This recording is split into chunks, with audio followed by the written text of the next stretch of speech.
Hi, it's Pastor Kim coming to you with a midweek message.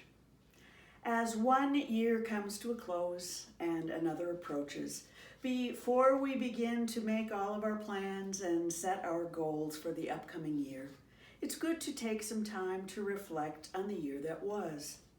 Granted, this year, 2020, has been unlike one we've ever experienced. And while we can all likely make a long list of frustrations and disappointments, inconveniences and heartaches, canceled plans and feelings of isolation and loneliness, I invite you to also make a list of the good things that happened this year. Now, this invitation might require some thought on your part. The year has been a hard one, to be sure. There has been real loss. There was financial insecurity that continues for many. Yet, we have not come to the end of 2020 without some silver linings.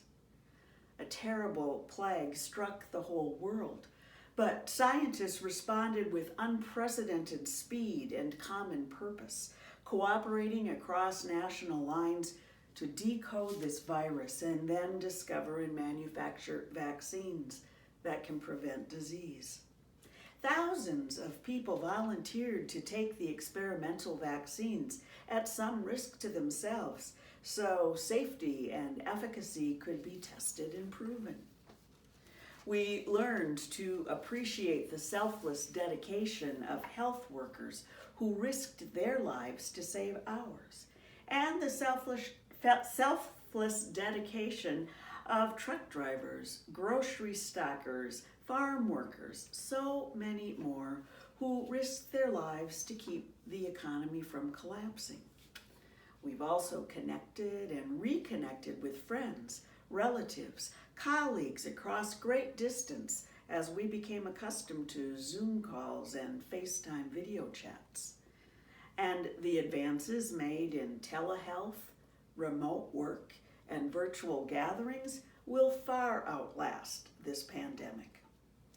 Our congregation and other places of worship nearby and around the world have had to be thoughtful and creative to find ways to worship and serve others while remaining safe and caring for our neighbors. And people who may have never walked through our doors have discovered us online, where they can hear the good news of Jesus Christ. People have been extraordinarily kind and generous with one another. Little kindnesses have grown in importance. We've learned to treasure what we had once taken for granted.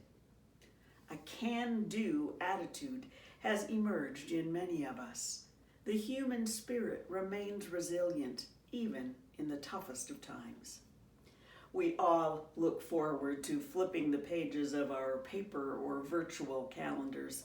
It will be good to say goodbye to 2020 and welcome 2021 with anticipation and hope. No, things won't change immediately, but they will change. While we long for that day, let me remind you that God has kept his promise never to leave nor forsake us. Even in the worst days of 2020, God was with us. In whatever the new year brings, God will be with us. That is where we place our trust. That is where we place our hope. Dear friends, may your hearts and minds be open to remembering the sweet fruit among the bitter that was 2020. And may you embrace all that is to come in the new year, trusting that God in Christ Jesus, the God of all eternity, will accompany you every step of the way. Happy New Year to one and to all.